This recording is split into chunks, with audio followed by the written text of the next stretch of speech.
Lyca productions Subaskaran presents super star Rajinikanth நடிப்பில் Vettaiyan October 10 முதல் உலகமெங்கும். Feltham Tamil Sangam presents Deepavali Kondatam 2024 on 27th October in London. Media partner Red Nool.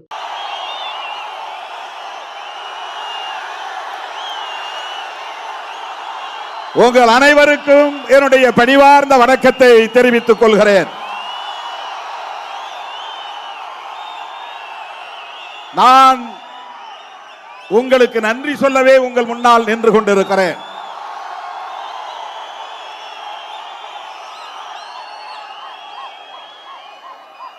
சில மாதங்களுக்கு முன்புதான் ஒட்டுமொத்த அரசியல் களத்தையும் அதிரச் செய்யக்கூடிய வகையில் வெல்லும் ஜனநாயக மாநாட்டில் பங்கேற்று ஒரு மாபெரும் வெற்றியை தேடி தந்தீர்கள். அதற்கு நான் எப்படி நன்றி சொல்லுவது என்று தெரியாமல் இன்னும் திணறிக் கொண்டிருக்கிறேன். இந்த சூழலில் மகளிர் மாநாடு, மது மற்றும் போதைப் பொருள் ஒழிப்பு மகளிர் மாநாடு விடுதலை சிறுத்தைகள் கட்சியின் வரலாற்றிலே மீண்டும் ஒரு மைல்கல் என்று சொல்லக்கூடிய வகையில் அகில இந்திய அளவிலே அரசியல் களத்தில் மிகப்பெரிய தாக்கத்தை ஏற்படுத்தக்கூடிய வகையில்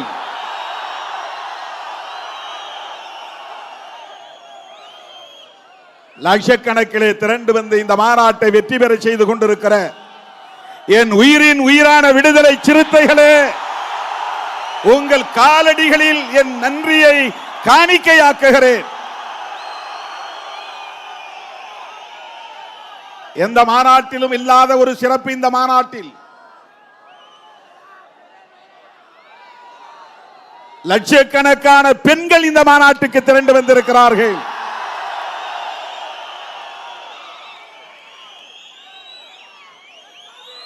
எல்லா சாலைகளும் உளுந்தூர் பேட்டையை நோக்கியே என்று சொல்லக்கூடிய வகையில் தமிழ்நாட்டின் அத்தனை மூலை முடுக்குகளில் இருந்தும் அனைத்து சாலைகளும் இன்றைக்கு உளுந்தூர் பேட்டையை நோக்கி திரும்பி இருக்கின்றன. எங்கு பார்த்தாலும் நீலம் சிவப்பு மயம். மகளிர் சீருடை அணிந்து வந்திருக்கிற நிகழ்வு இந்த நிகழ்வு.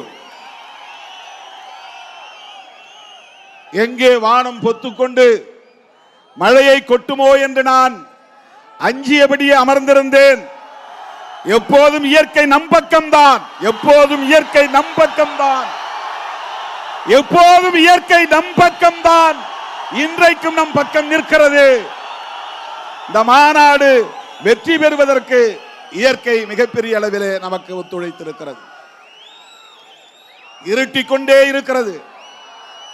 எங்கே நீங்கள் அணை உடைந்த வெள்ளம் போல் இங்கு பாய்ந்து வந்தீர்களோ, அதை போல மழையும் அணை உடைந்த வெள்ளம் போல் மேகங்களை உடைத்துக் கொண்டு இங்கே கொட்டிவிடுமோ என்று நான் கவலையில் இருந்தேன்.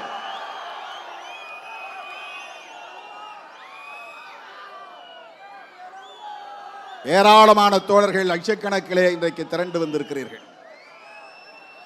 ஒற்றை கோரிக்கை மதுவிலக்கு என்பதுதான். இது நாம் புதிதாக எழுப்புகிற கோரிக்கை அல்ல.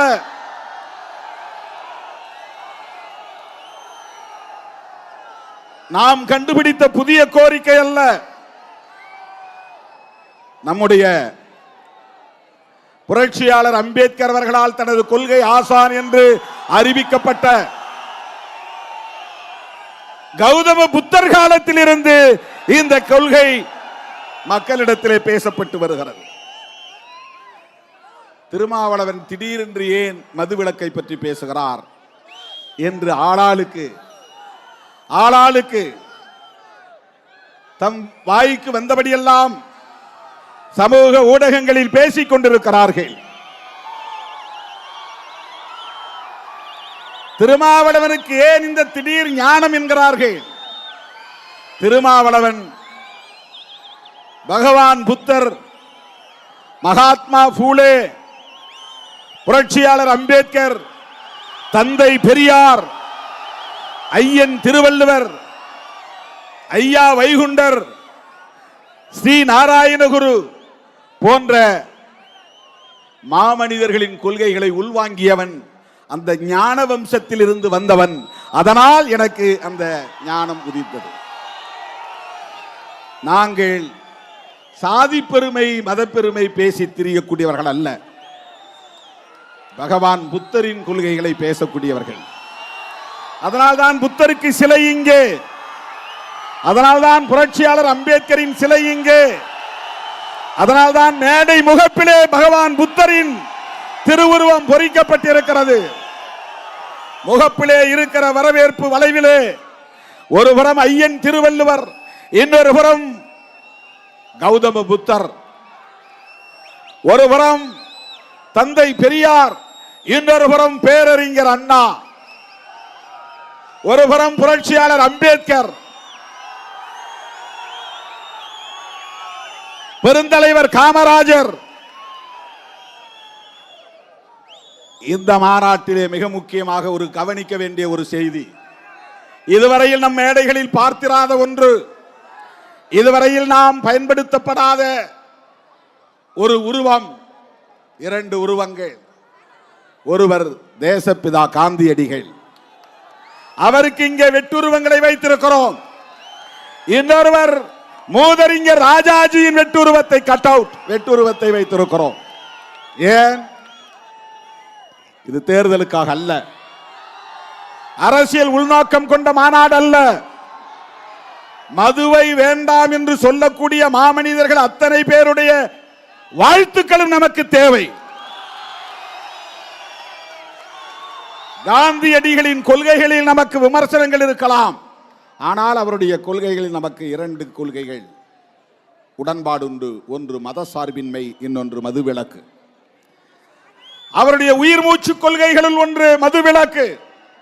அதனால்தான் காந்தியடிகளின் பிறந்த நாளில் அக்டோபர் 2 இந்த மாநாட்டை விடுதலை சிறுத்தைகள் கட்சி நடத்துகிறது.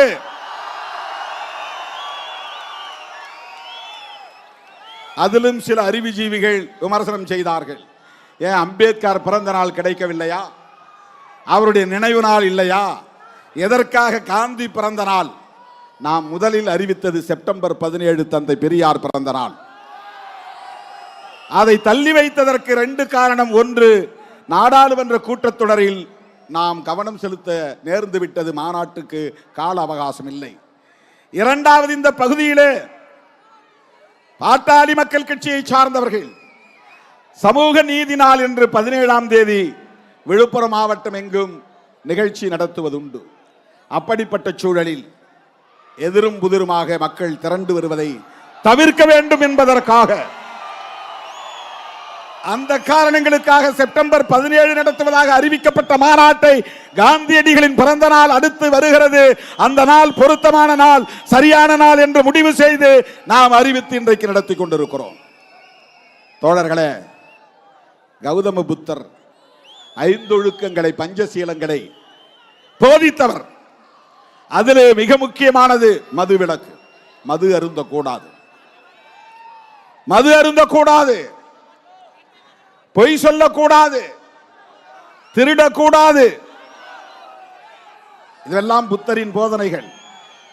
கொலை செய்யக்கூடாது, வரைமுறையற்ற காமம் கூடாது. இது பகவான் புத்தர் உலகமெங்கும் வாழுகிற ஒட்டுமொத்த மாந்த குலத்திற்கு போதித்தார். இந்தியாவில் இருக்கிறவர்களுக்கு மட்டுமல்ல, அவர் வாழ்ந்த காலத்தில் அவர் வாழ்ந்த சாம்ராஜ்யத்திற்கு மட்டும் சொல்லவில்லை, உலகமாந்தர் யாவருக்கும் சொன்னார், மனித குலத்துக்கே சொன்னார். இந்த 5ஐ நீ செய்யாமல் இருந்தால் உனக்கு எந்த துன்பமும் வராது. இதுதான் பகவான் புத்தருடைய போதனைகள். அதில் மதுவிலக்கு ஒன்று. அவர் உலகம் முழுதும் உள்ள மனிதர்களுக்கு சொன்னார். அவர் மாமனிதர் சொன்னார், நான் எளியவன், அதனால் தமிழ்நாட்டில் சொல்லுகிறேன், இந்தியாவெங்கும் வேண்டும் என்று சொல்லுகிறேன். அவருடைய கொள்கையை பின்பற்றி சொல்லுகிறேன். எந்த மகானும் மதுவை ஆதரித்ததில்லை. பகவான் புத்தர் மட்டுமல்ல, இயேசு பெருமான் மதுவை ஆதரித்ததில்லை. அதைவிட உலகம் முழுவதும் போற்றப்படக்கூடிய மதுவை தொடக்கூடாது என்பதை இன்றைக்கும் நடைமுறைப்படுத்திக் கொண்டிருக்கிற ஒரு மார்க்கம், ஒரு சமூகம் இருக்கிறது என்றால் அது இஸ்லாம் மார்க்கம், இஸ்லாமிய சமூகம் என்பதை யாரும் மறுத்துவிட முடியாது. இன்றைக்கு நீங்கள் சவுதி அரேபியாவிலே மதுக்கடைகளை பார்க்க முடியாது. துபாய் போன்ற அரபு நாடுகளிலே மதுக்கடைகளை பார்க்க முடியாது. நபிகள் நாயகம் தோன்றி மறைந்து 1400 ஆண்டுகளுக்கு மேலாகிறது. ஆனால் உலகம் முழுவதும் ஒரு சமூகம் மதுவை தொடாமல் அதை பின்பற்றி வருகிறது என்று சொன்னால் அது நபிகள் நாயகத்தின் போதனை. மது பாவங்களின் தாய் என்று சொன்னவர் நபிகள் நாயகம். பாவம் செய்வதற்கான தாய்தான் மது என்று சொன்னவர் நபிகள் நாயகம். இந்த நாள் வரையில் அந்த சமூகம் அதை பின்பற்றுகிறது. ஒரு சமூகத்தையே மதுவை தொடாத சமூகமாக மாற்றிய பெருமை நபிகள் நாயகத்தை சாரும். அந்த மாமனிதர்கள் சொன்னதை இன்றைக்கு நாம் மக்களுக்கு சொல்லுகிறோம், அவ்வளவுதான். 2000 ஆண்டுகளுக்கு முன்னால் தோன்றிய ஐயன் திருவள்ளுவன் கல்லுண்ணாமை என்கிற பெயரில் ஒரு அதிகாரமே எழுதியிருக்கிறார். கல்லுண்ணாமை என்கிற பெயரில் ஒரு அதிகாரமே எழுதியிருக்கிறார். அவர் புத்தரின் வழிவந்தவர் அல்ல, புத்த சங்கத்தில் சேர்ந்தவர் அல்ல, அல்லது அவர் எந்த அரசியல் இயக்கத்தையும் சார்ந்தவர் அல்ல. ஒட்டுமொத்த மனித குலத்துக்கும் வழிகாட்டக்கூடிய ஒரு மகான். யார்? ஐயன் திருவள்ளுவர். ஐயன் திருவள்ளுவர் அவர் கல்லுண்ணாமை என்கிற ஒரு அதிகாரமே 10 குறள்களை அதற்காக எழுதியிருக்கிறார். உலகத்தில் தோன்றிய மகான்கள் யாரும் மதுவை ஆதரித்து பேசியதில்லை, ஒழிக்க முடியாது என்றும் சொல்லவில்லை, அதை கண்டும் காணாமல் கடந்து போவோம் என்று சொல்லவில்லை. ஐயன் திருவள்ளுவனின் கொள்கைகளை நாம் உள்வாங்கியவர்கள். நான் முருகப்பெருமானை கண்டேன் என்று சொன்ன காலம் ஒன்று உண்டு. வள்ளலார் அவருடைய தொடக்க கால வாழ்வில் அவர் சென்னையிலே 7 கிணறு பகுதியிலே தங்கி இருந்த போது ஒரு நாள் அவர் முருகனை நேரிலே தரிசித்ததாக அவருடைய சீடர்கள் சொல்லுவார்கள். அவரே சொன்னார் என்று. அதே வள்ளலார் அதற்கு பிறகு பிற்காலத்தில் சனாதனத்தை கடுமையாக எதிர்த்தார். மத நம்பிக்கைகள் மூட நம்பிக்கைகளாக இருந்தால் அவை வேண்டாம் என்று எதிர்த்தார். சாதி கூடாது என்றார், மதுவை அருந்தக்கூடாது என்று சொன்னார். யார்? நம்ம ஊர் வடலூர் வள்ளலார். வடலூர் வள்ளலார் ராமலிங்க அடிகளார் அதே கருத்தை தான் இன்றைக்கு வந்திருக்கிறாரே நம்முடைய பாலபிரஜாபதி அடிகளாருடைய முப்பாட்டன் ஐயா வைகுண்டர். அவர் பிறந்த சமூகம் கல்லை இறக்குகிற குலத்தொழிலை கொண்ட சமூகம். நாடார் சமூகம் கல்லிறக்குவது குலத்தொழில். பனைமரத்திலே ஏறி கல்லிறக்குவார்கள். கல்லு குடிப்பது என்பது அவர்களுக்கு வாழ்க்கையில் இயல்பான ஒன்று. அப்படிப்பட்ட சமூகத்திலே பிறந்த ஒருவர் ஐயா வைகுண்டர் 18 கிராமங்களில் இருந்த மக்களை எல்லாம் அழைத்து வந்து பொதுவான கிணறு தோண்டி அந்த பொது கிணறு சமத்துவ கிணறு என்று சொல்லி அந்த கிணற்று நீரை எல்லோரையும் குடிக்க சொன்னார். மீனவர்களை, தீண்டப்படாதவர்களை, நாடார் சமூகத்தை சார்ந்தவர்களை, இப்படி 18 கிராமங்களில் இருந்து 10க்கும் மேற்பட்ட சாதியினரை எல்லாம் வரவழைத்து, அதுவும் ஒரு சமஸ்தானத்தின் கட்டுப்பாட்டில் இருந்த பகுதிகளே, சாதியம் தலைவிரித்தாடிய திருவிதாங்கூர் சமஸ்தானத்தின் கட்டுப்பாட்டில் இருந்த சாமித்தோப்பு பகுதியிலே சமத்துவ கிணறு 150 ஆண்டுகளுக்கு முன்னால் தோன்றியவர் ஐயா வைகுண்டர். அவர் குடிக்க கூடாது என்று சொன்னார். அதைத்தான் ஸ்ரீ நாராயண குரு கேரளாவிலே அதே கருத்தை சொன்னார். எனது அருமை தோழர்களே, அந்த அடிப்படையில் தான் விடுதலை சிறுத்தைகள் கட்சி மதுவை கூடாது என்று சொல்லுகிறோம். ஏற்கனவே 2015 திருச்சிராப்பள்ளியிலே இதே மது ஒழிப்பு மகளிர் மாநாட்டை நடத்தி இருக்கிறோம். ஊர் ஊராக, வீதி வீதியாக, வீடு வீடாக சென்று மது ஒழிப்பு பிரச்சார துண்டறிக்கைகளை கொடுத்திருக்கிறோம். நடந்து முடிந்த நாடாளுமன்ற கூட்டத்தொடரில் கடைசியாக அன்றைக்கு பேசக்கூடிய வாய்ப்பு கிடைத்த போது நிர்மலா சீதாராமன் உட்பட அங்கே அமர்ந்திருந்தார்கள். அப்போது நான் சொன்னேன், அரசமைப்பு சட்டம் உறுப்பு எண் 47 டைரக்டிவ் பிரின்சிபல்ஸ் என்கிற வழிகாட்டும் நெறிகள் என்கிற பகுதியிலே உறுப்பு எண் 47 இந்திய ஒன்றிய அரசுக்கும் மாநில அரசுகளுக்கும் வழிகாட்டுகிறது. என்ன வழிகாட்டுகிறது? மக்களுக்கான ஊட்டச்சத்து உறுதிப்படுத்தப்பட வேண்டும், அவர்களுடைய சுகாதாரமான வாழ்வாதாரத்தை உறுதிப்படுத்த வேண்டும். அதைவிட மருத்துவத்திற்கு பயன்படுகிற போதை மருந்துகளை தவிர மனிதர்கள் உட்கொள்ளுகிற போதை மருந்துகள் அனைத்தையும் தடை செய்ய வேண்டும். இதுதான் ஆர்டிகிள் 47. அரசமைப்பு சட்டம் யார் எழுதியது? அரசமைப்பு சட்டம் யார் எழுதியது? புரட்சியாளர் அம்பேத்கர் எழுதினார்.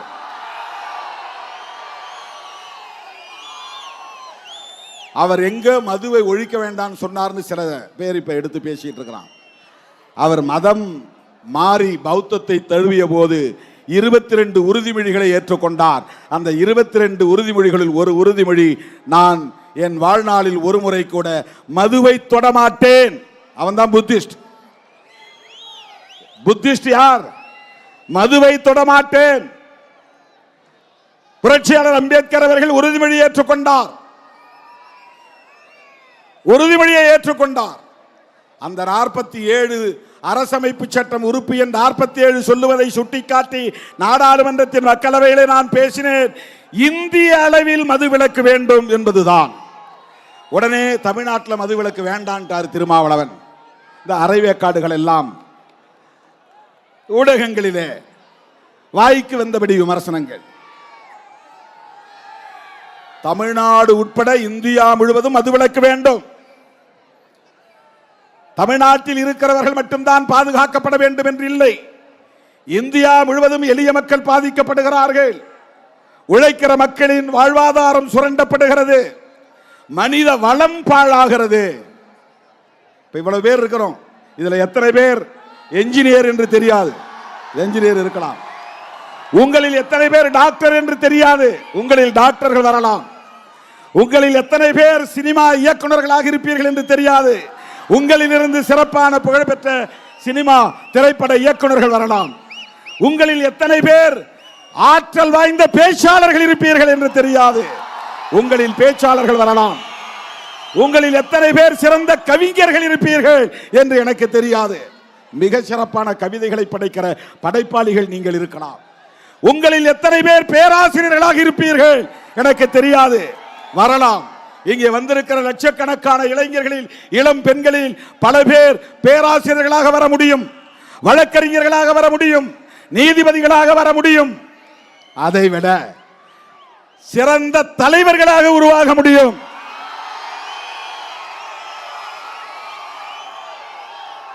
எனக்கு கண்களில் தெரிகிறது.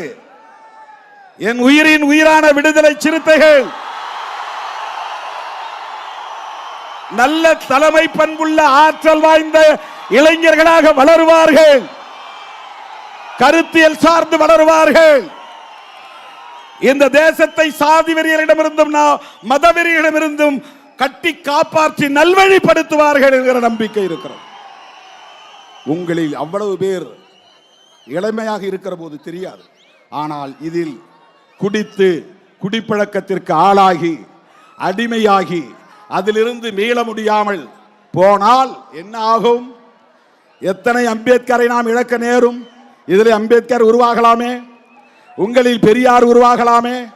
அம்பேத்கர் இளம் வயதிலே குடிக்கோ அல்லது போதை பொருளுக்கோ அடிமையாகி இருந்தால் நமக்கு இப்படி ஒரு தலைவர் கிடைத்திருப்பாரா?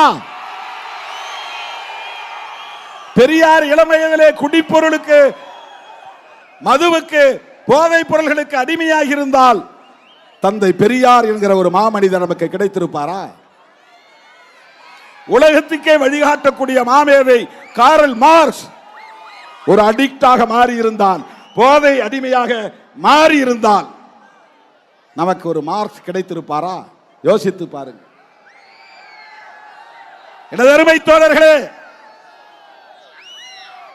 இளம் வயதில் குடிப்பழக்கத்திற்கும் போதை பொருள்களுக்கும் அடிமையாகும் நிலை ஏற்பட்டால் மனித வளம் அழிந்து போகிறது. அதான் நம்முடைய முழக்கம். மது மற்றும் போதைப் பொருள் ஒழிப்போம், மனித வளம் காப்போம். மனித வளம்னா என்ன? Human resource. கனிம வளம் உங்களுக்கு தெரியும். கனிம வளம் பாறைகளிலே இருக்கிறது, மண்ணுக்கடியிலே இருக்கிறது. மனித வளம் மதிப்பிட முடியாதது. உங்களில் எத்தனை பேர் எவ்வளவு பெரிய ஆற்றல் படைத்த தலைவர்கள் இருக்கிறீர்கள் என்று நம்மால் மதிப்பிட முடியாது. அம்பேத்கர் படிக்க வாய்ப்பில்லாமல் போயிருந்தால் என்ன ஆகியிருக்கும்? அவர் கிராமத்தில் எங்கோ ஒரு இடத்திலே ஆடு மாடு மேய்த்துக் கொண்டிருந்திருப்பார். யாரோ ஒரு ஆண்டை சாதிக்கு அடிமை வேலை செய்து கொண்டிருந்திருப்பார். ஆனால் அவர் நல்ல கல்வியை பெற்றதால் அவர் மிக உயர்ந்த இடத்திற்கு வர முடிந்தது. உலகமே போற்றக்கூடிய இடத்திற்கு உயர முடிந்தது. இதுதான் மனித வளம். அம்பேத்கருக்குள்ளே இருந்த ஆற்றல் கல்வியால் கொஞ்சம் கொஞ்சம் பெருகி பெருகி பெருகி உலகத்துக்கே வெளிச்சம் போடக்கூடிய அளவுக்கு, வெளிச்சம் காட்டக்கூடிய அளவுக்கு அவருடைய மனித வளம் முழுமையடைந்தது, பொங்கி எழுந்தது. அப்படி இந்த மனித வளம் பாழாகிறது. ஊருக்கு 20-30 பேர், ஒரு மாநிலத்திற்கு இப்படி லட்சம் பேர், இந்தியா முழுவதும் பல லட்சம் பேர் இப்படி பாதிக்கப்பட்டால் 30 வயதிலேயே நிற்க முடியவில்லை, தடுமாறுகிறான். 40 வயதிலேயே கல்லீரல் பாதிக்கப்பட்டு, நுரையீரல் பாதிக்கப்பட்டு மெல்ல மெல்ல மருத்துவமனையில் கிடந்து சாகும் நிலை ஏற்படுகிறது. மனித வளம் பாழாகிறது. இப்படி மனித வளம் பாழாக கூடாது என்பதற்காகத்தான் நாம் இந்த கோரிக்கையை வைக்கிறோம். இந்த மாநாட்டில் யார் வேண்டுமானாலும் பங்கேற்கலாம். இது அனைவருக்குமான பொது கோரிக்கை. இதில் அரசியல் வேண்டாம், இதில் அரசியல் சாயம் பூச வேண்டாம், தேர்தல் கணக்குகளை பேச வேண்டாம், கூட்டணி அரசியலை பேச வேண்டாம் என்று எல்லாவற்றையும் இணைத்து கடந்த மாதம் 10ஆம் தேதி நான் ஒரு பேட்டி கொடுத்தேன். அதே பேட்டியிலே அடுத்த நொடியிலே அந்த வார்த்தைகள் இருக்கின்றன. ஆனால் இங்குள்ளவர்கள் என்ன செய்தார்கள்? திருமாவளவன் அதிமுகவுக்கு அழைப்பு விடுத்தார்.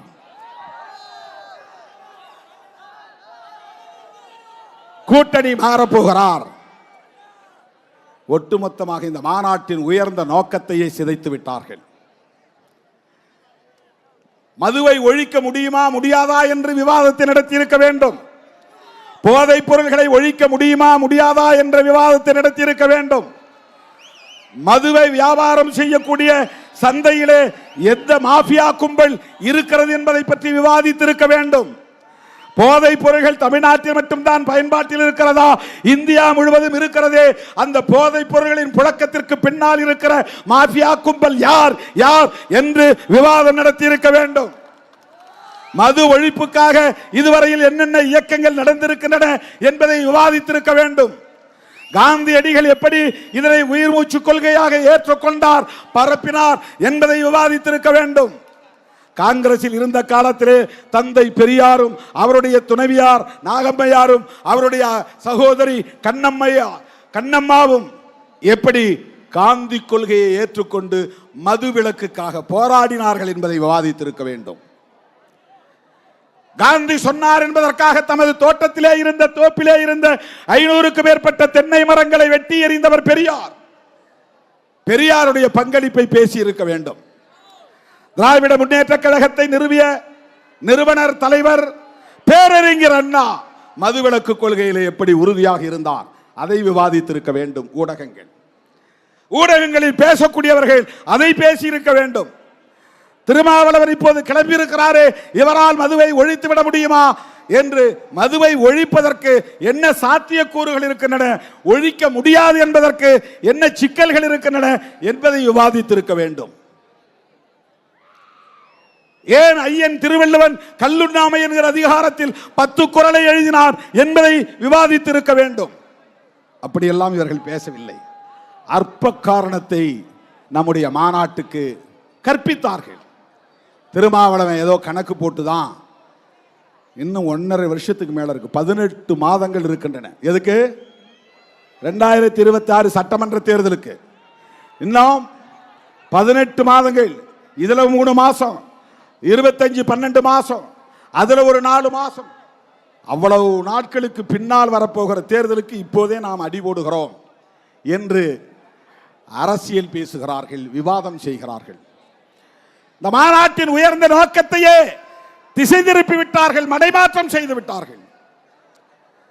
எல்லாரும் சேர்ந்து காவிரி நீருக்காக பேச வேண்டும் என்று நாம் சொன்னதில்லையா? ஈழத்தமிழர் பிரச்சனை வந்த போது திமுக அதிமுக எல்லோரும் சேர்ந்து ஒற்றை குரலாக பேச வேண்டும் என்று நாம் சொன்னதில்லையா? சில பிரச்சனைகளுக்காக நாம் சேர்ந்து பேசுவது தானே தேவை. மது ஒழிப்பு என்பது தமிழ்நாட்டுக்கான பிரச்சனையா? அது ஒரு தேசிய பிரச்சனை இல்லையா? இந்தியா முழுவதும் அது பிரச்சனையாக இருக்கிறதா இல்லையா? தமிழ்நாட்டில் மட்டும்தான் மதுக்கடைகள் திறந்திருக்கின்றனவா? ஆந்திராவிலே இல்லையா? கேரளாவிலே இல்லையா? அங்கே குடிப்பவர்கள் யார்? அதனால் பாதிக்கப்படுகிறவர்கள் யார்? இளம் வயதிலேயே செத்து போகிறவர்கள் யார்? உழைக்கிற மக்கள் தானே. கேரளாவிலும் தான் இருக்கிறது, எந்த மாநிலத்திலே இல்லை? பீகார், குஜராத்தை தவிர. வடகிழக்கு மாநிலங்களில் மிசோரம், நாகாலாந்தை தவிர இந்தியா முழுவதும் ட்ரை டேஸ் 4 நாள் தாங்கிறான். ட்ரை டேஸ்னா என்னன்னா உலர்ந்த நாட்கள், ஈரம் இல்லாத நாட்கள். அது ஆங்கிலத்தில் சொல்றான். காந்தி பிறந்த நாள், காந்தி ஜெயந்தி இன்னைக்கு ட்ரை டே இந்தியா முழுவதும். ஆனா நேத்தே வாங்கி வச்சிருப்பானுங்க சரக்க, இன்னைக்கு அடிப்பானுங்க கடை மூடிடும். நாளைக்கு மூட போறான்னு தெரிஞ்சா முத நாளே டபுளா வாங்கி வச்சிருவாங்க. அதனால இன்னைக்கு ட்ரை டேங்கிறதெல்லாம் சும்மா. காந்தி ஜெயந்தி அன்னைக்கு கடைகளை மூடுறாங்க இந்தியா முழுக்க. சுதந்திர தினத்தன்னைக்கு கடைகளை மூடுறாங்க இந்தியா முழுக்க. குடியரசு தினத்தன்னைக்கு கடைகளை மூடுறாங்க. மகாவீரர் பிறந்த நாள் கடைகளை மூடுறாங்க. கௌதம புத்தர் பிறந்த நாள் கடைகளை மூடுறாங்க. இப்ப ஐயா பாலபிரஜாபதி அடிகளார் வைகுண்டர் பிறந்த நாளிலும் கடைகளை மூடுங்கள், லீவு விடுங்கள், விடுமுறை விடுங்கள் என்று கேட்கிறார். இந்த 7-8 நாட்கள் தான் தோழர்களே இந்தியா முழுவதும் கடைகள் மூடப்படுகிற நாட்கள். மற்ற நாட்கள் எல்லாம் ஆராய் பெருக்கெடுத்து ஓடுகிறது. இந்தியா முழுவதும் மதுவிலக்கு வேண்டுமா வேண்டாமா? இந்தியா முழுவதும் மதுக்கடைகளை மூட வேண்டுமா வேண்டாமா? அப்படி ஒரு கோரிக்கையை எழுப்புவது நம்முடைய கடமையா இல்லையா? சாதி ஒழிப்ப ஒரு மாநிலத்துக்குள்ள சுருக்கி பார்க்க முடியாது, அது தேசிய பார்வை. மத பிரச்சனையை ஒரு மாநிலத்துக்குள்ளே சுருக்கி பார்க்க முடியாது, அது தேசிய பார்வை கொண்டு அணுக வேண்டும். அப்படித்தான் மது மற்றும் போதைப் பொருள்களை ஒழிப்பது. நரேந்திர மோடியின் நண்பர் அதானி சொந்தமாக துறைமுகம் வைத்திருக்கிறார், கப்பல் வந்து நிற்கிற இடம். சொந்தமாக விமான நிலையங்கள் வைத்திருக்கிறார், ஏரோப்ளேன்கள் வந்து நிற்கிற இடம். பத்திரிகைகளிலே செய்தி வந்தது, அதானியினுடைய விமான நிலையத்தில் இருந்தும் அதானியுடைய துறைமுகங்களில் இருந்தும் போதைப் பொருள்கள், கோடிக்கணக்கான மதிப்புள்ள போதைப் பொருள்கள் கைப்பற்றப்பட்டது. இது நான் கற்பனையா பேசவில்லை, நரேந்திர மோடி நண்பர் என்பதற்காக பேசவில்லை. இது நாடாளுமன்றத்திலேயே பேசப்பட்டது, அவர்களால் பதில் சொல்ல முடியவில்லை. அயல் நாடுகளில் இருந்து போதைப் பொருட்கள் இந்தியாவுக்குள்ளே வருகிறது, கப்பல் வழியாக வருகிறது, விமானங்களின் வழியாக வருகிறது. இன்றைக்கு நம்முடைய குக்கிராமங்களிலும் கிடைக்கிறது. கஞ்சா, ஓபியம், கோக்கைன், பிரவுன் சுகர், இவையெல்லாம் போதை பொருட்கள். நாம இந்த சாராயம் குடிக்கிறோமே, அது இல்லாம வேற சில பொருட்கள்லாம் இருக்கு. அதை வெளியிலிருந்து கொண்டு வந்து அது ஒரு கள்ளச்சந்தைகளை விற்பனை செய்வதற்கென்று ஒரு பெரிய நெட்வொர்க் இந்தியா முழுவதும் இருக்கிறது. அதை யாராலும் ஒன்றும் செய்ய முடியாது. அதிலே கோடிக்கணக்கிலே லாபம் சுரண்டப்படுகிறது. இதை யாராலும் கட்டுப்படுத்த முடியவில்லை. NDPS என்கிற பெயரால் ஒரு சட்டம் இருக்கிறது, narcotic drugs psychotropic substances act, அது ஆங்கிலத்தில்.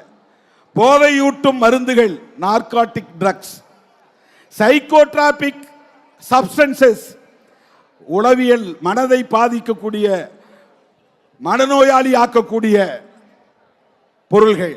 அதை சாப்பிட்டா உனக்கு வந்து ஒரு மாதிரி அரை மெண்டல் மாதிரி ஆயிரும். அது இல்லைன்னா நம்மளால் ஒன்றும் பண்ண முடியாது. அப்படியே எந்த நேரமும் ஆடிக்கிட்டே மிதந்துக்கிட்டே இருப்போம். அப்படிப்பட்ட பொருள்கள் இன்னைக்கு வெவ்வேறு பேரில் ஸ்டிக்கர் வந்துருச்சு. இப்போ வாங்கி ஸ்டிக்கர் மாதிரி நாக்கில் ஒட்டிட்டு போய் உட்காந்துக்கலாம், ஒன்றும் யாருக்கும் தெரியாது, முழுங்க தேவையில்லை. இது வியாபாரம் நடக்கிறது. சாக்லேட் வந்து விட்டது, கேட்டா சாக்லேட் சாப்பிட்றேன்னு சொல்லலாம், யாருக்கும் தெரியாது. பள்ளிக்கூடத்து பிள்ளைகளிடம் புழங்குகிறது, கல்லூரி மாணவர்களிடம் புழங்குகிறது. நகர்ப்புறங்களில் மட்டுமே இருந்தது, இன்றைக்கு கிராமப்புறங்கள் வரையில் போகிறது. இதற்கு பின்னால் ஒரு பெரிய மாஃபியா கும்பல் இருக்கிறது. இதை தடுக்க வேண்டுமா வேண்டாமா? இதற்காக குரல் கொடுக்கக்கூடிய ஜனநாயக சக்திகளை ஒருங்கிணைக்க வேண்டுமா வேண்டாமா? அதற்காகத்தான் இந்த மாநாடு. நமக்கு ஒரு கவலை இருக்கிறது, இந்தியா முழுவதும் இப்படி ஒரு நிலை இருக்கிறதே என்று. இந்த மாநாட்டில் திமுகவை எப்படி அழைக்கலாம்? திமுக அரசு இங்கே நடக்கிறது. கடைகளை திறந்து வைத்து அவர்கள்தானே வியாபாரம் செய்கிறார்கள். அவர்கள் எப்படி திருமாவளவன் மாநாட்டு மேடைக்கு வர வேண்டும்? அப்படி இருந்தும் திமுக அந்த மாநாட்டு மேடைக்கு வருகிறது என்றால் அது விடுதலை சிறுத்தைகளுக்கு, விடுதலை சிறுத்தைகளின் முயற்சிக்கு கிடைத்த வெற்றியானே. பாராட்ட வேண்டுமா இல்லையா? திமுகவுக்கும் அதிலே உடன்பாடு இருக்கிறது.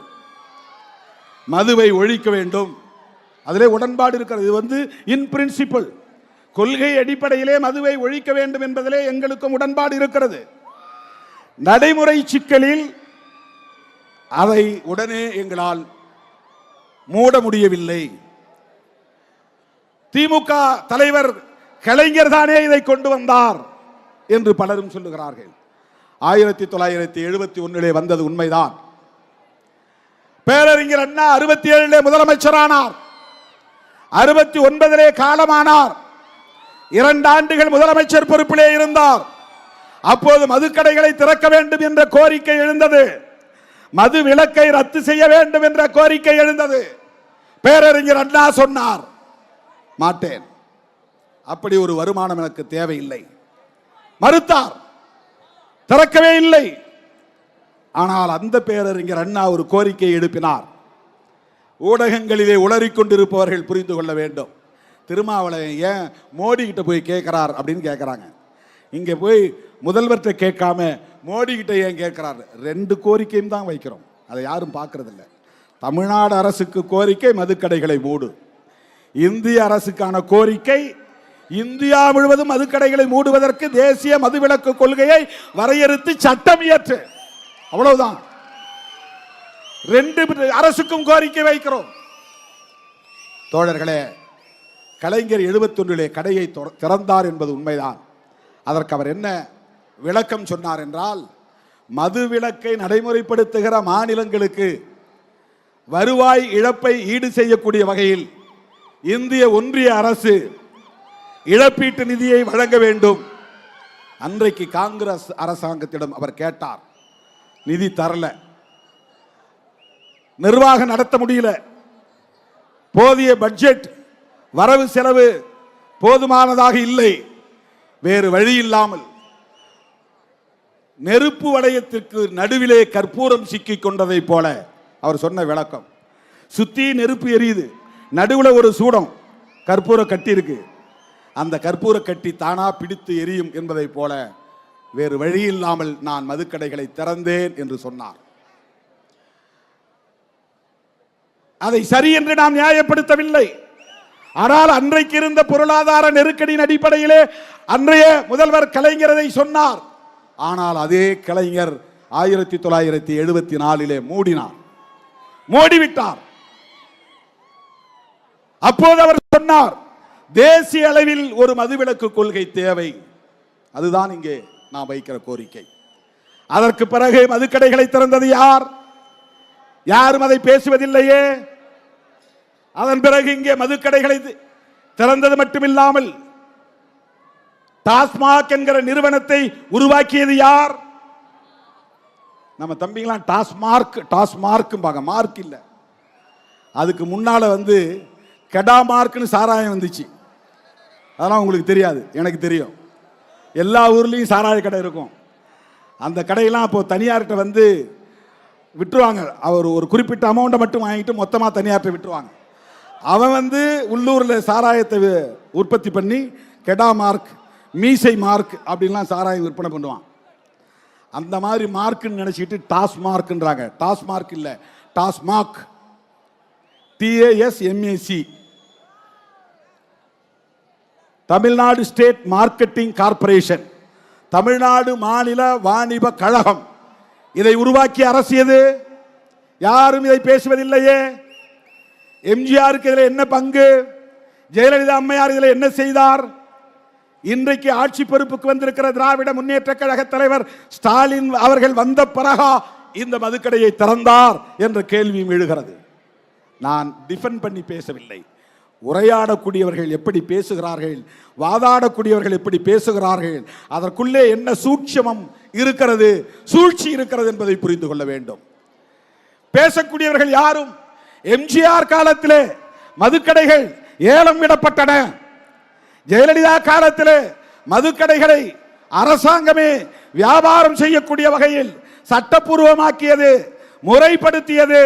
அது தொடர்கிறது, தொடர்ந்து கொண்டே இருக்கிறது. அது தொடரும் போது மு.க. ஸ்டாலின் முதல்வராகி இருக்கிறார். இவர் உருவாக்கவில்லை, இவர் புதிதாக திறக்கவில்லை. மூட வேண்டும். நான் அவரை தனியே சந்தித்த போது சொன்னார், எனக்கு என்ன மூடக்கூடாது நான் நினைக்கிறேனா? மூடணும் தான் நானும் நினைக்கிறேன். பதறி போய் சொன்னார். இப்படியெல்லாம் ஊடகங்களில் பேசுகிறார்களே, உங்கள் கட்சியை சார்ந்தவர்களும் பேசுகிறார்களே, மூட வேண்டும் என்றுதான் எனக்கும் பதைப்பு இருக்கிறது. ஆனால் நிர்வாக நடைமுறை சிக்கல்கள் இருக்கின்றன, பார்ப்போம். நான் அதை மனதிலே வைத்துக் கொள்கிறேன்.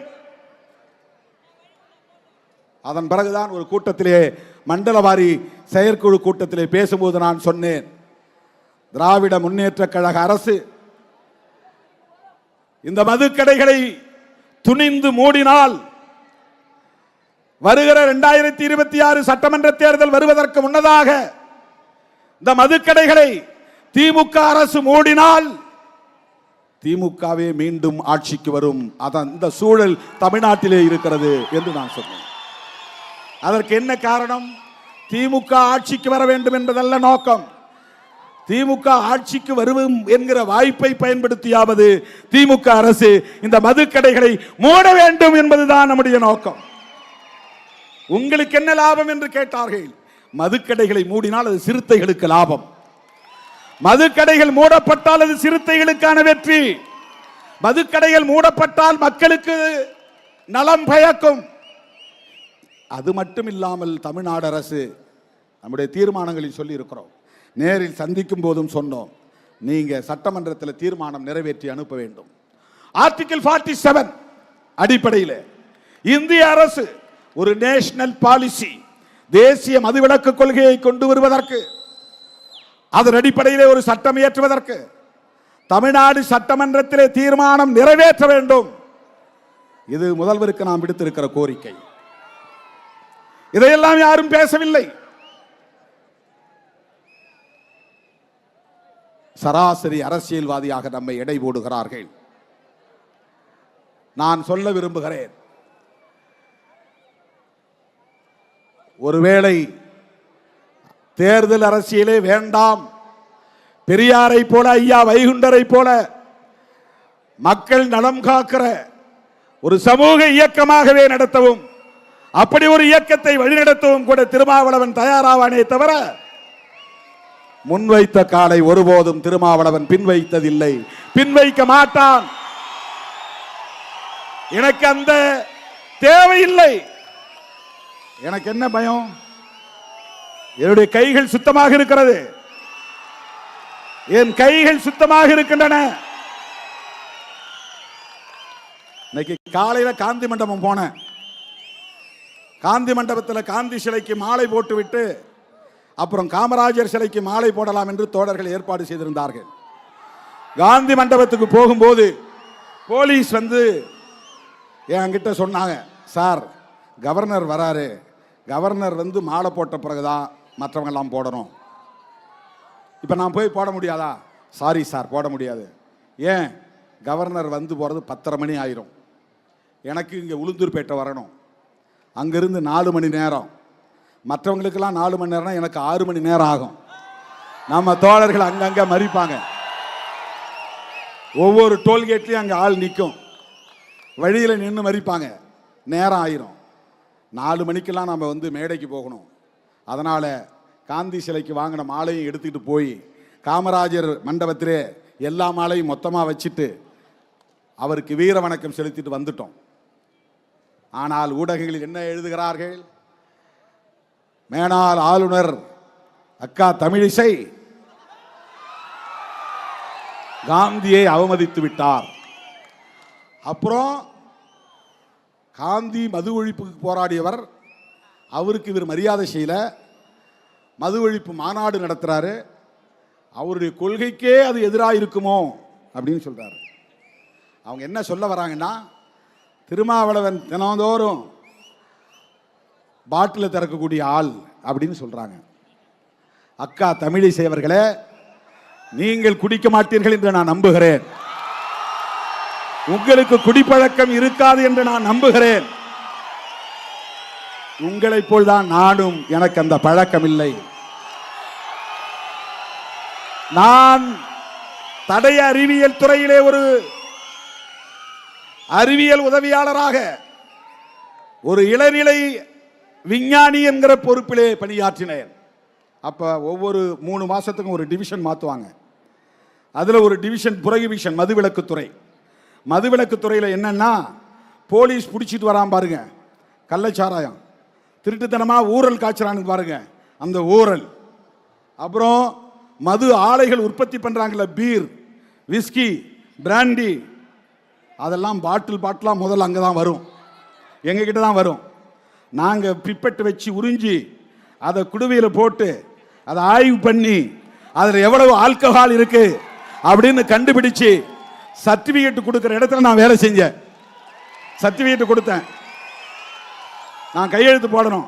பீர்ல 4% இருந்து 5% தான் ஆல்கஹால் இருக்கணும். ஆல்கஹால் தான் போதை தரக்கூடிய ஒன்று. பிராண்டி, விஸ்கிலாம் 35% மேலே இருக்கும். 100 மில்லி எடுத்துக்கிட்டா 35% ஆல்கஹால் இருக்கும். 35 மில்லி, 40 மில்லி. பிராந்தியில் 40க்கு மேலே. அதெல்லாம் ராவா குடிக்க முடியாது. பீர் அப்படியே ஊற்றிக்கலாம். பிராந்தி, விஸ்கியில் ஏதாவது கலந்து, சோடா கலந்து தான் குடிக்கணும், இல்லைன்னா தண்ணி ஊற்றி தான் குடிக்கணும். ஏன்னா அவ்வளவு கான்சன்ட்ரேட்டட் ஆல்கஹால் இருக்கும், அடர் ஆல்கஹால் இருக்கும். அதில் அது குடலை அப்படியே புண்ணாக்கிரும் அந்த ஆல்கஹால். ஒவ்வொரு நாளும் அதை எடுத்து அதை பிப்பெட் வச்சு உறிஞ்சிடும். விரும்புனா நம்ம உறிஞ்சி குடிக்கலாம், அது யாருக்கும் தெரியாது. டேஸ்ட் பண்ணலாம், யாருக்கும் தெரியாது. ஒரு ஓரத்தில் தான் உட்கார்ந்து வேலை செய்வோம். பிப்பெட் வச்சு உறிஞ்சிடும் தினந்தோறும் பாட்டிலில். நாங்கள் டெஸ்ட் பண்ணி சர்டிஃபிகேட் கொடுத்த பிறகுதான் அவன் வந்து லேபிள் ஒட்டி மார்க்கெட்டுக்கு வரும். அந்த வேலை செய்தவனா. அப்ப கூட தப்பித்தவறி என் நாவில் ஒரு சொட்டு மது கூட பட்டதில்லை. அயல் நாடுகளுக்கு பயணம் சென்றால் பிளைட்ல போய் ஏறி உட்கார்ந்தவொடனே விமான பணிப்பெண்கள் வந்து, சார் என்ன வேணும் சார்? ஒயின் வேணுமா, ரெட் ஒயின் வேணுமா, வேற என்ன ஒயின் வேணும்? ஃபர்ஸ்ட் தான் கேட்பாங்க. போய் வண்டியில் ஏறி உட்காந்து பிஸ்னஸ் கிளாஸில் தண்ணி குடிக்கிறீங்களா கேட்க மாட்டாங்க, சாராயம் குடிக்கிறீங்களா, மது குடிக்கிறீங்களான்னு தான் கேட்பாங்க. 11 மணி நேரம், 12 மணி நேரம், 24 மணி நேரம் ஃப்ளைட்லேயே போகணும். அமெரிக்கா போனால் வேற வழி இல்லை, எல்லாரும் அதில் குடிச்சிட்டு தான் போவாங்க. எத்தனையோ பல நாடுகளுக்கு நான் பயணம் செய்திருக்கிறேன். என் வாழ்நாளில் ஒரு முறை கூட அதை நான் தொட்டதில்லை. அக்கா தமிழிசைக்கு சொல்ல நான் கடமைப்பட்டு இருக்கிறேன். ஒரு டவுட்டோட கேட்குறாங்க, ஒரு டவுட், ஒரு சந்தேகத்தோட. ஒருவேளை அது அவர் கொள்கைக்கு முரணா இருக்குதோ, அதுக்காக சொல்றேன், அதற்காக சொல்லுகிறேன். காந்தியடிகளின் சிலையில் மாலை போடக்கூடாது என்று தடுத்தது காவல்துறை. ஆளுநர் வந்த பிறகுதான் மாலையிட வேண்டும் என்று சொன்னது காவல்துறை. எங்களுக்கு காந்தியோட நிறைய விமர்சனங்கள் உண்டு, அது வேறு. அவருக்கு இந்து மதத்தின் மீது நம்பிக்கை உண்டு, அடுத்த பிறவியின் மீது நம்பிக்கை உண்டு, சனாதனத்தின் மீது நம்பிக்கை உண்டு, சாதிய கட்டமைப்பின் மீது நம்பிக்கை உண்டு. தீண்டாமை மட்டும்தான் ஒழிய வேண்டும் என்று சொன்னார். அதனால்தான் அம்பேத்கருக்கும் காந்திக்கும் மோதல் வந்தது. நீ என்ன சாதி வாழ்கன்னு சொல்றீங்க, நான் சாதி ஒழிகன்னு சொல்றேன். இதுதான் அம்பேத்கருக்கும் காந்திக்கு இருந்த முரண்பாடு. நேருக்கு நேர் மோதல் நடந்தது. அந்த காலத்தில் காந்தி ஒரு சமூகத்திற்கு ஹீரோ என்றால் அவர்களுக்கு அம்பேத்கர் வில்லன், அம்பேத்கர் ஹீரோ என்றால் காந்தி வில்லன். அப்படித்தான் அரசியல் போனது. அதுதான் ஒரு காலத்திலே இருந்த அரசியல், அதுதான் ஒரு காலத்திலே இருந்த அரசியல். ஆனால் இன்றைக்கு நாங்கள் காந்தியடிகளின் பிறந்த நாளிலே இதை செய்கிறோம் என்று சொன்னால், காங்கிரஸ் கட்சியோடு நாங்கள் தேர்தல் உறவையும் கொண்டிருக்கிறோம் என்று சொன்னால், அதற்கு நாங்கள் உள்வாங்கி இருக்கிற 2 கோரிக்கை நீங்க புரிஞ்சுக்கீங்க. எவன் புரிஞ்சுக்கிறான் நமக்கு அதை பற்றி கவலை இல்லை. வேற எவனும் புரிந்து கொள்ள வேண்டிய அவசியம் இல்லை. திருமாவளவனை பற்றி யார் எது பேசினாலும் பேசட்டும், அதை நான் ஒரு பொருட்டாக எடுத்துக் கொள்ளப் போவதில்லை. என் தலைமையை ஏற்று என்னோடு களத்தில் நிற்கிற என் உயிரின் உயிரான விடுதலை சிறுத்தைகளே, எவன் குழப்பினாலும் குழம்பக்கூடாது. காந்தி அடிகளை நாங்கள் இன்றைக்கு கட் அவுட் மூலமாக இங்கே வைத்திருக்கிறோம், படத்தை திறந்திருக்கிறோம். அவருடைய கருத்துக்களில் 2 கருத்துக்களை நமக்கு உடன்பாடு உண்டு. ஒன்று செக்யூலரிசம், மதசார்பின்மை. மதசார்பின்மை அம்பேத்கருக்கும் உடன்பாடு, ஜவஹர்லால் நேருவுக்கும் உடன்பாடு, காந்தியடிகளுக்கும் உடன்பாடு. அன்னைக்கு மட்டும் காந்தியடிகள் நேருவை கூப்பிட்டு, தம்பி நான் சொல்றதை கேளு, கவர்மெண்ட்டுக்கு ஒரு ஸ்டேட் ரிலீஜன் வேண்டும், இந்து மதம் இந்த அரசாங்கத்தின் மதமாக இருக்கட்டும் என்று சொல்லி இருந்தால் நேருவாலேயே மீறி இருக்க முடியாது. ஜவஹர்லால் நேரு காந்திக்கு கட்டுப்பட்டவராக இருந்தார். ஆனால் இந்துக்களும் முஸ்லிம்களும் ஒற்றுமையாக இருக்க வேண்டும், அவரவர் மதம் அவரவருக்கு, அவரவர் நம்பிக்கை அவரவருக்கு, அரசாங்கத்திற்கு மதம் கூடாது. இதுதான் மதசார்பின்மை.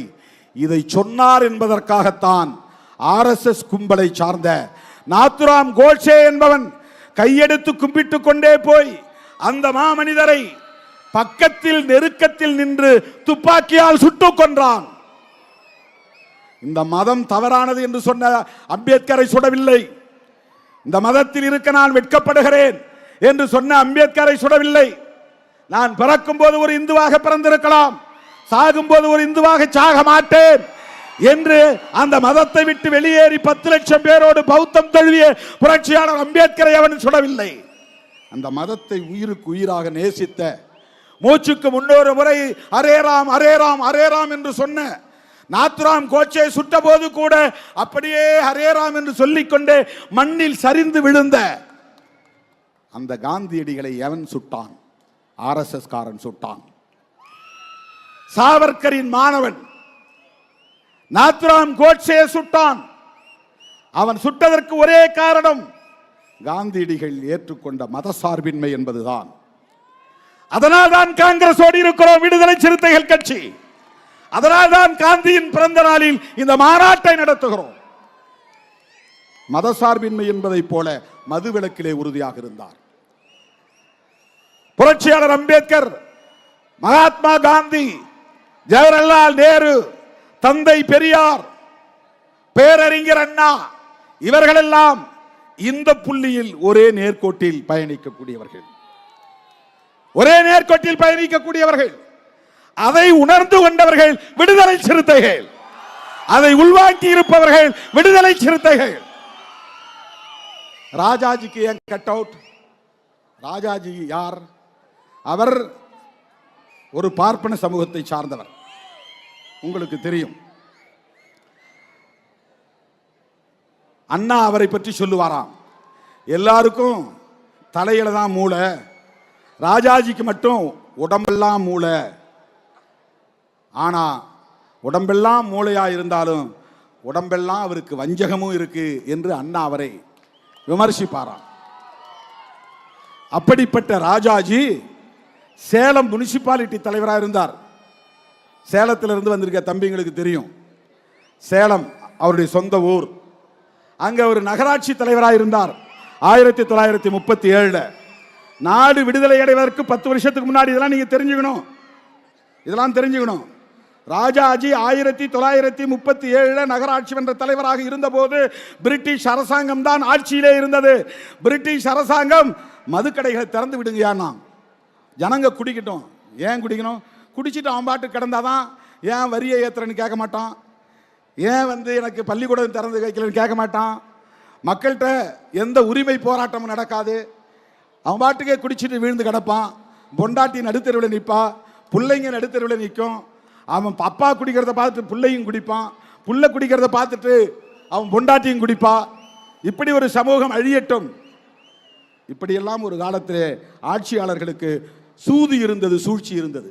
அந்த காலத்தில் மதுக்கடைகளை திறக்க சொன்ன போது மதுக்கடைகளை திறக்க மாட்டேன் என்று தன்னுடைய நகராட்சி பகுதியிலே உறுதியாக நின்றவர்தான் யாரு? ராஜகோபாலாச்சாரியார் என்கிற ராஜாஜி. ஜீன்னா மரியாதையா சொல்றது. அவர் பேரு ராஜா, ராஜகோபால் ஆச்சாரியார். ஆச்சாரியார்னா அவர் சமூகத்தை சார்ந்த ஒரு சொல்லாடல். இது வைணவ மதத்தை சார்ந்தவர். திருமாலை கும்பிடுறவங்க, ஐயங்கார் நினைக்கிற அவர் ராஜகோபால் ஆச்சாரியார் மதுக்கடைகளை திறக்க மாட்டேன்னு அப்பவே 1937 சொன்னார். அதை நடைமுறைப்படுத்தினார். அதனால்தான் தோழர்களே, மதுக்கடைகளை மூட வேண்டும் என்று சொன்ன மூதறிஞர் ராஜாஜிக்கு இந்த மாநாட்டிலே கட் அவுட் வைத்திருக்கிறோம். தேசிய அளவிலே மதுவிலக்கு கொள்கை வேண்டும் என்று வலியுறுத்திய பேரறிஞர் அண்ணாவுக்கு இங்கே நாம் கட் அவுட் வைத்திருக்கிறோம். இதுதான் நம்முடைய அரசியல். இந்த மாபெரும் மாநாட்டின் மூலம் நான் தமிழ்நாடு அரசுக்கு, தமிழக முதல்வருக்கு விடுக்கிற வேண்டுகோள், எங்கள் தீர்மானங்களை அப்படியே கோரிக்கைகளாக ஏற்று அவை அனைத்தையும் நடைமுறைப்படுத்த வேண்டும் என்று கேட்டுக்கொள்கிறோம். தேர்தல் அரசியல் வேற, அது பேச வேண்டிய நேரத்தில் பேசுவோம். கொள்கை அடிப்படையில் களமாடுவது என்பது வேறு. இன்றைக்கு கைகோர்த்து களத்திலே நிற்கிறோம். திராவிட முன்னேற்ற கழகத்தின் தலைவர்கள் இந்த மேடைக்கு வந்தது விடுதலை சிறுத்தைகளின் நோக்கத்தை இன்றைக்கு வலுப்படுத்தி இருக்கிறது. அவங்கள வச்சுக்கிட்டு இப்படி நடத்தலாம்.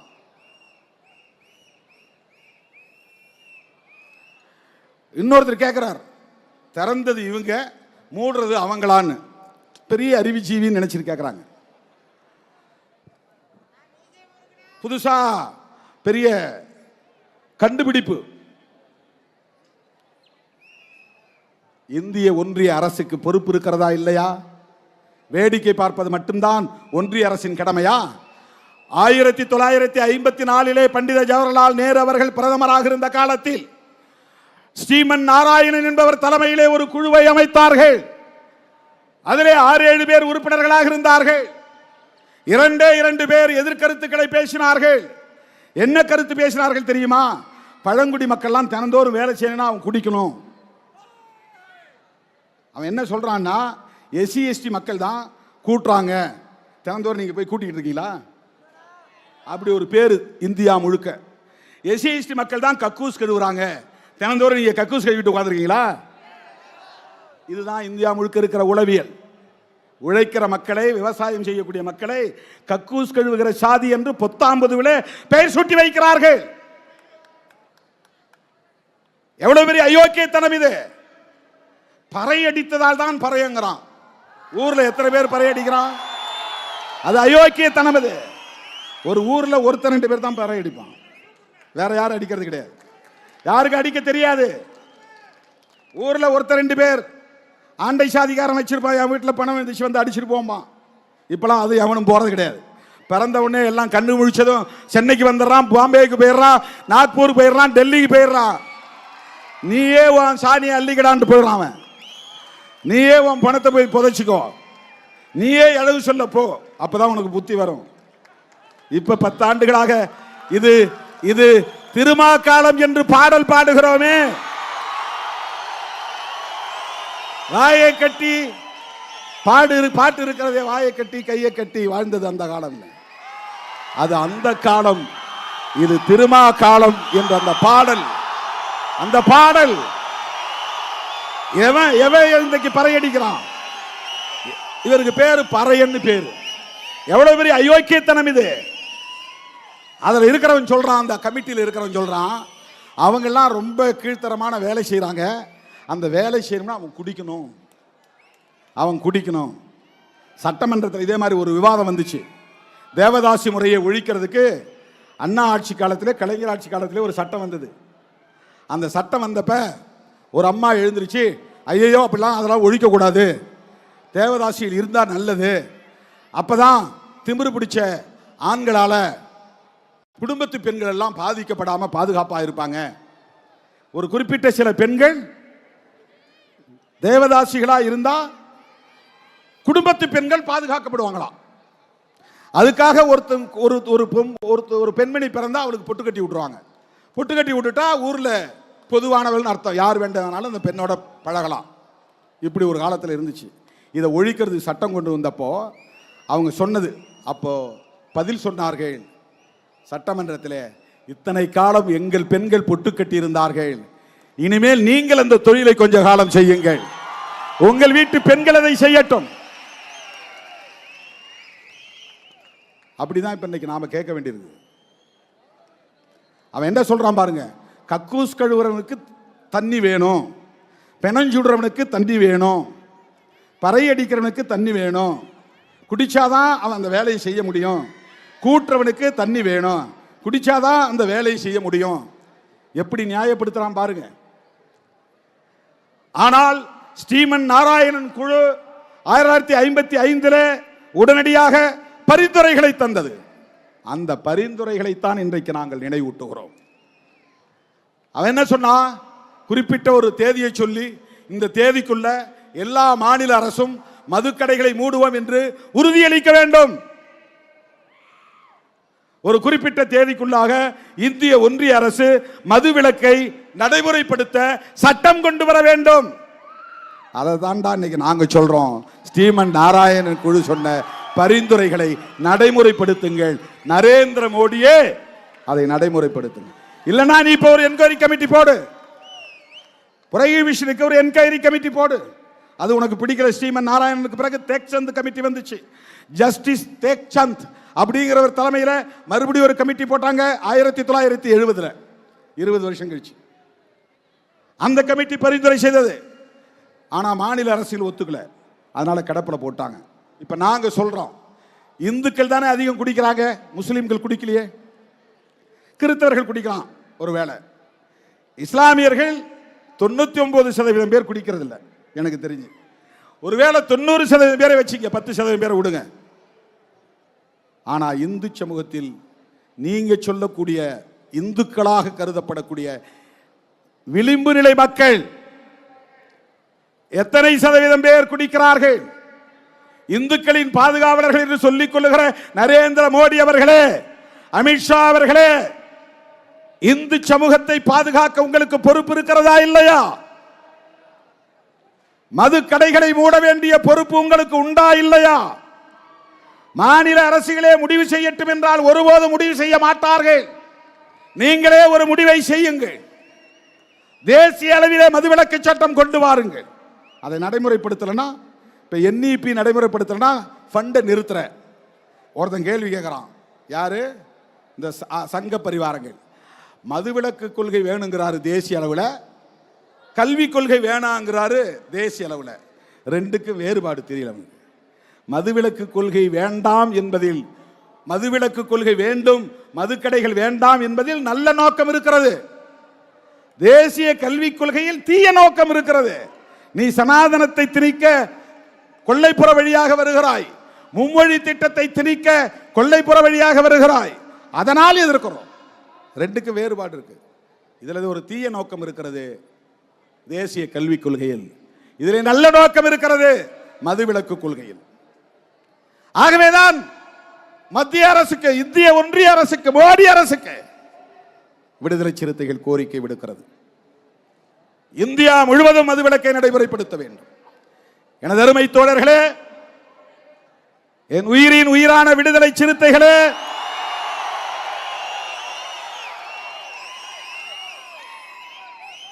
நீங்களும் இதிலே உறுதியாக இருக்க வேண்டும். அப்படி இப்படி இருந்தா இன்னையோட விட்டுறணும். பெண்கள் உறுதியாக இருக்க வேண்டும். வீட்டில் சண்டை பிடிங்க, குடிச்சிட்டு வந்தா சோறு இல்லைன்னு சொல்லுங்க. குடிச்சிட்டு வந்தா சோறு இல்ல, வெளியே போ. பெண்கள் இந்த யுத்தத்தை தொடங்க வேண்டும், வீட்டில் இருந்து தொடங்க வேண்டும். யாருக்கு இந்த பொறுப்பு இருக்கோ இல்லையோ, இதெல்லாம் ஒண்ணும் பண்ண முடியாது. திருமாவளவன் மேடையில் பேசிட்டு போறான். நான் 2015 சொன்னேன், அடிவயிறு எரிய எரிய சொல்லுகிறேன் என்று வேதனையோடு சொன்னேன். நாடாளுமன்றத்திலும் சொன்னேன், மிகுந்த வேதனையோடு சொல்லுகிறேன். மனித வளம் பாழாகிறது, இந்தியா முழுவதும் மனித வளம் பாழாகிறது. எனவே மது மற்றும் போதை பொருள்களை ஒழிப்பதற்கு தேசிய அளவில் ஒரு கொள்கை வேண்டும், சட்டம் வேண்டும், அதை தீவிரமாக நடைமுறைப்படுத்த வேண்டும். கள்ளச்சந்தைகளில் புழங்குகிற போதை பொருட்கள் அனைத்தையும் தடை செய்ய வேண்டும். விழுப்புரம் மாவட்டத்தை சுற்றி 9 இடத்துல சோதனை சாவடி இருக்கு. ஒவ்வொரு மாவட்டத்திலும் பார்டர்ல இந்த சாராயத்தை கடத்திட்டு வர்றதை கண்டுபிடிக்கிறதுக்கு டோல்கேட் வச்சிருக்கிறாங்க. இந்த டோல்கேட் இல்ல, சாராயம் கடத்துற கும்பலை பிடிக்கிறதுக்கு டோல்கேட் இருக்கு. மற்ற மாவட்டங்களில் 2, 1, 3 தான் இருக்கு. விழுப்புரத்தில் 9 இடங்கள்ல இருக்கு. அதை மீறி கள்ளச்சாராயம் கள்ளக்குறிச்சியில். எப்படி அந்த 9 டோல்கேட்டை மீறி வந்துச்சு சாராயம்? எப்படி எக்கியார் குப்பத்திலே மரக்காணத்திலே மெத்தனால் வந்தது? அங்கே 22 பேர், 10 பேர் மீனவர்கள், 4 பேர் தலித்துகள், மற்றவர்கள் 8 பேர் வெவ்வேறு சமூகங்களை சார்ந்தவர்கள். எல்லா சமூகங்களும் பாதிக்கிறார்களா இல்லையா? தலித்துகள் மட்டும்தான் பாதிக்கிறார்களா? எண்ணி பார்க்க வேண்டும். கள்ளக்குறிச்சியிலே செத்தது 69 பேர். 69 பேரிலே 15 பேர் பழங்குடி மக்கள், இஸ்லாமிய குடும்பத்தை சார்ந்தவர்கள் சிலர், 10க்கும் மேற்பட்டவர்கள் வன்னியர் சமூகத்தை சார்ந்தவர்கள். மாதவச்சேரி என்கிற கிராமத்திற்கு போனேன். அங்கிருந்த பாமக கார தம்பி ஒருவர் ஓடி வந்து என் கையை பிடித்துக் கொண்டு சொன்னார், அண்ணா, தினந்தோறும் மாலையிலே இங்கு சாராயம் விற்கப்படுகிறது. இந்த இடத்துல தான் விற்கிறாங்க, ஊருக்குள்ள நடுவில் வந்து விற்கிறான், யாராலும் கேட்க முடியல. ஊருக்குள்ள தெருவுக்குள்ள கள்ளச்சாராயம் விற்கப்படுகிறது. என்னிடத்திலே வந்து சொன்ன தம்பி ஒரு பாட்டாளி மக்கள் கட்சிக்கார பையன் ஓடி வந்து சொன்னான். என் வண்டியிலேயே கொஞ்ச தூரம் பயணம் செய்தான். வன்னியர் தெருவுக்குள்ளே சாராயம், கள்ளச்சாராயம் விற்கப்படுகிறது. எல்லாம் சொல்றவன் என்ன சொல்றான்னா, திருமாவளவன் போராட்டம் நடத்துறது எதுக்காகனா அவங்க சாதி சனம்லாம் பாதிக்கப்படுறாங்க, அதனால போராட்டம் நடத்துறாரு. இந்த மாதிரி ஒரு அற்பத்தனம் வேற என்னவா இருக்க முடியும்? அயோக்கியத்தனம், ஒரு கீழ்த்தரமான புத்தி, கீழ்த்தரமான புத்தி. காஞ்சிபுரத்தில் நான் ஒரு கோரிக்கை வச்சேன். ஒருத்தன் எழுதுறான், ஒரு முட்டாள். நான் என்ன கோரிக்கை வச்சேன்னா, அண்ணா கனவு கண்டார், இந்தி எதிர்ப்பு போராட்டத்தில் தாளமுத்து நடராசன் 2 பேர் இறந்தார்கள். அது பெரியாருடைய போராட்டத்தில் பெரிய ஊக்கத்தை தந்தது. இந்த 2 பேரும் 2 சமூக பின்னணி கொண்டவர்கள். நடராசன் தலித் சமூகத்தை சார்ந்தவர், ஆதி திராவிடர். தாளமுத்து நாடார் சமூகத்தை சார்ந்தவர். இந்த 2 சமூகமும் பெரியார் எடுத்த போராட்டத்திற்கு பக்கத்துணையாக இருந்திருக்கிறது. எனவே பெரியார், நாங்கள் ஆட்சிக்கு வந்தால் பெரியாரும் தாளமுத்து நடராசனும் இருப்பதை போல சிலை ஒன்றை நிறுவுவோம். இது அண்ணா கண்ட கனவு. அதை சொல்லிட்டு தான் நான் சொல்றேன். முதலமைச்சர் அவர்களே, அண்ணன் தளபதி ஸ்டாலின் அவர்களே, நீங்கள் ஆட்சியில் இருக்கும் போதே இந்த கோரிக்கை நிறைவேற்ற வேண்டும். நான் ஒரு கோரிக்கையை சொல்ல போகிறேன் அப்படின்னு சொன்ன உடனே எல்லாரும், பத்திரிகைக்காரன் பூரா ஏதோ மது ஒழிப்பு பற்றி தான் பேச போறாரு, மது கடைகளை மூட சொல்ல போறாரு அப்படின்னு எல்லாம் பதற்றமா இருந்தாங்க. நான் சொன்னேன் என்ன சொன்னேன்னா, பெரியார், நடராசன், தாளமுத்து ஆகியோர் கொண்ட உருவச் சிலைகளை நிறுவுங்கள், அது அண்ணாவின் ஏக்கம் என்று சொன்னேன். ஒருத்தன் எழுதுறான், இதுலயும் சாதி பார்க்கிறார் திருமாவளவன், நடராசன் என்கிற ஒரு தலித்துக்கு சிலை வைக்கணுங்கிறதுக்காக இப்படி ஒரு கோரிக்கை வைக்கிறார் அப்படின்றான். அப்படி சிந்திக்கிற அவன் தான் சாதி புத்தி உள்ளவனே தவிர நாம் இல்லை. அண்ணா கேட்டதை நாம் சொன்னோம், அண்ணாவின் ஏக்கத்தை நாம் சொன்னோம். இந்த போராட்டத்தை நாம் முன்னெடுத்திருப்பது பெரியார், அம்பேத்கர் போன்ற மாமனிதர்களின் கொள்கைகளை உள்வாங்கி இருப்பதனால் ஏற்பட்ட தாக்கம், அவ்வளவுதான். ஐயன் திருவள்ளுவனுடைய அரசியலை உள்வாங்கி கொண்டதனால் ஏற்பட்ட தாக்கம். ஐயா வைகுண்டரை படித்ததனால், நாராயணகுருவின் போதனைகளை உள்வாங்கியதனால், வள்ளலாரை வாடிய பயிரை கண்டபோதெல்லாம் வாடினேன் என்று சொன்னாரே, அந்த வள்ளலாரை ஓரளவுக்கு உள்வாங்கி இருப்பதனால் மது வேண்டாம் என்கிறோம். எனவே மாண்புமிகு முதல்வர் அவர்களுக்கு லட்சோப லட்சக்கணக்கான விடுதலை சிறுத்தைகளின் சார்பில் விடுக்கிற வேண்டுகோள், எங்கள் தீர்மானங்கள் அனைத்தையும் கோரிக்கைகளாக ஏற்று அவற்றை நடைமுறைப்படுத்துவதற்கு முன்வர வேண்டும். இந்திய ஒன்றிய அரசுக்கு நாங்கள் விடுக்கிற வேண்டுகோள், தேசிய அளவில் மதுவிலக்கு கொள்கையை வரையறுத்து தேசிய மதுவிலக்கு சட்டம் ஒன்றை கொண்டு வர வேண்டும். இந்த இரண்டு கோரிக்கைகளையும் வலியுறுத்தி அடுத்தடுத்து நாம் டிஜிட்டல் சிக்னேச்சர் கேம்பெயின் எடுக்கிறோம். ஆன்லைன் மூலமா கையெழுத்து இயக்கம் தொடங்கி வச்சேன்ல, அதுதான். அதற்கடுத்து கிராமப்புறங்களில் ஜெய் பீம், ஜெய் பீம், ஒழிப்போம் ஒழிப்போம், மதுவை ஒழிப்போம், காப்போம் காப்போம், மனித வளம் காப்போம், மனித வளம் காப்போம். Lyca productions Subaskaran presents super star Rajinikanth நடிப்பில் வேட்டையன் அக்டோபர் 10 முதல் உலகமெங்கும். Feltham Tamil Sangam presents Deepavali Kondatam 2024 on 27th October in London. Media partner, Red Nool.